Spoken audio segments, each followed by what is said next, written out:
Assalamualaikum warahmatullahi wabarakatuh. Halo semua. Di sini, saya dan teman-teman saya akan menyampaikan materi mengenai akad mudharabah. Sebelum itu, saya dan teman-teman saya akan memperkenalkan diri terlebih dahulu. Perkenalkan, nama saya Risma Rahmasari. Saya akan membahas materi mengenai definisi mudharabah serta landasan hukum mudharabah. Dan saya, Nia Mulyaningsih, akan menjelaskan tentang rukun dan syarat akad mudharabah.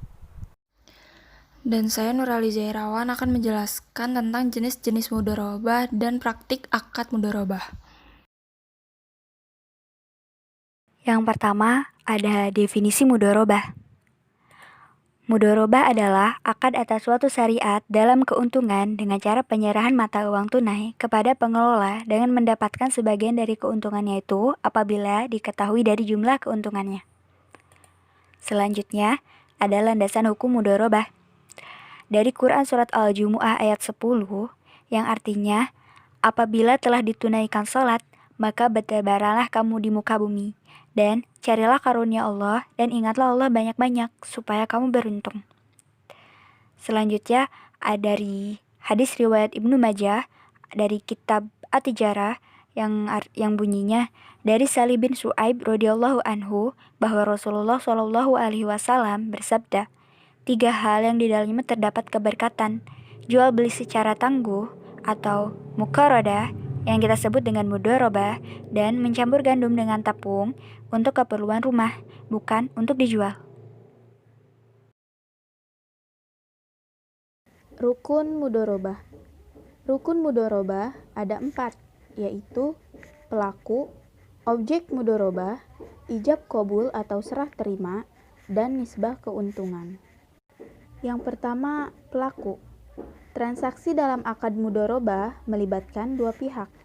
Pihak pertama sebagai pemilik modal atau sohibul mal, dan pihak kedua sebagai pengelola usaha atau mudharib.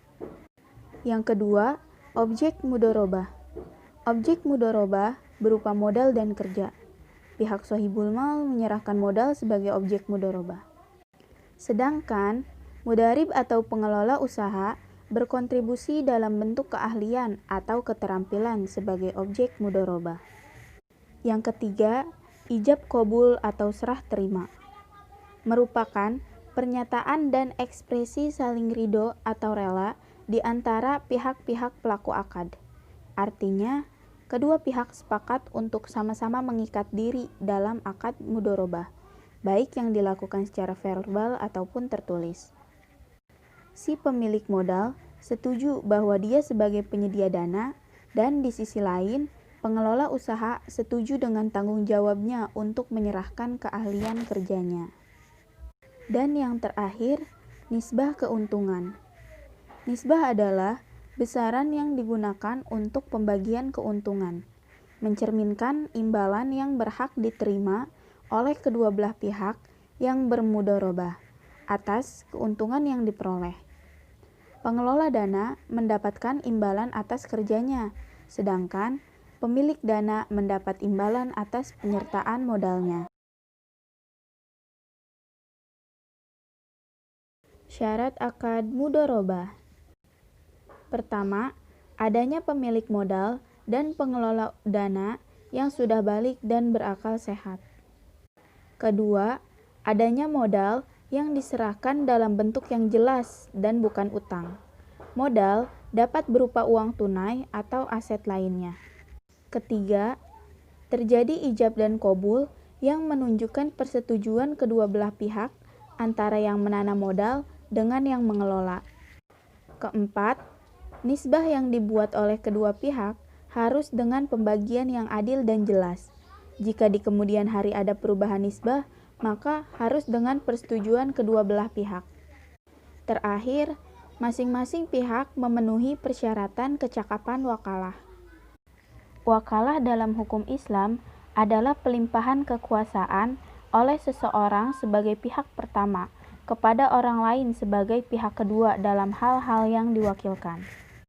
Wakalah dalam bahasa Arab berarti menolong, memelihara, mendelegasikan, atau menjadi wakil yang bertindak atas nama orang yang diwakilinya.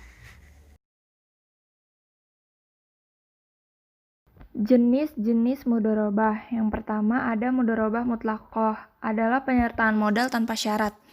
Pengusaha atau mudharib bebas melakukan usaha apa saja dan mengelola modalnya sesuai dengan keinginannya, asalkan bisa mendatangkan keuntungan. Teknik mudharabah mutlaqah dalam bank adalah kerjasama antara bank dengan mudharib, atau dalam hal ini, nasabah yang bisa mengelola suatu usaha yang produktif dan halal atau yang mempunyai keahlian atau keterampilan lainnya. Hasil atau keuntungan yang didapatkan dari penggunaan dana dibagi berdasarkan nisbah yang telah disepakati. Contoh produk mudharabah mutlaqah adalah tabungan mudharabah dan deposito mudharabah. Yang kedua, ada mudharabah muqayyadah, adalah penyertaan modal dengan syarat-syarat tertentu. Artinya, tidak semua usaha bisa dijalankan dengan modal tersebut.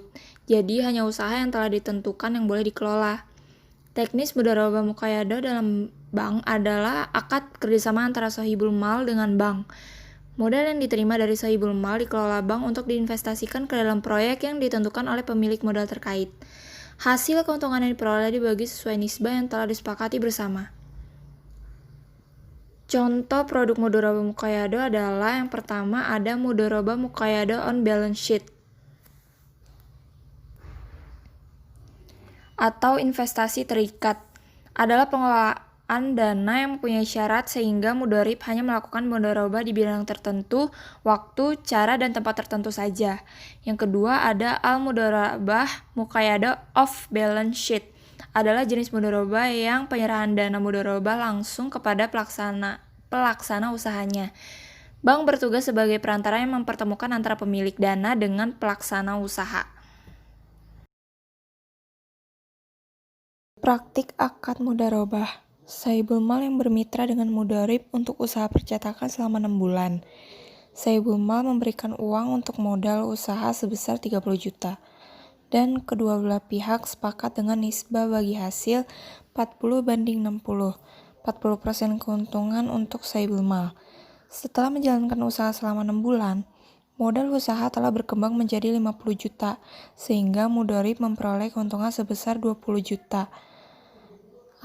Atau 50 juta dikurang 30 juta.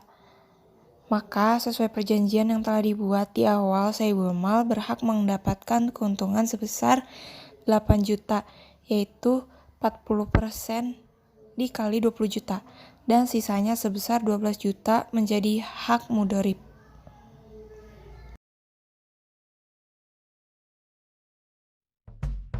Wassalamualaikum warahmatullahi wabarakatuh.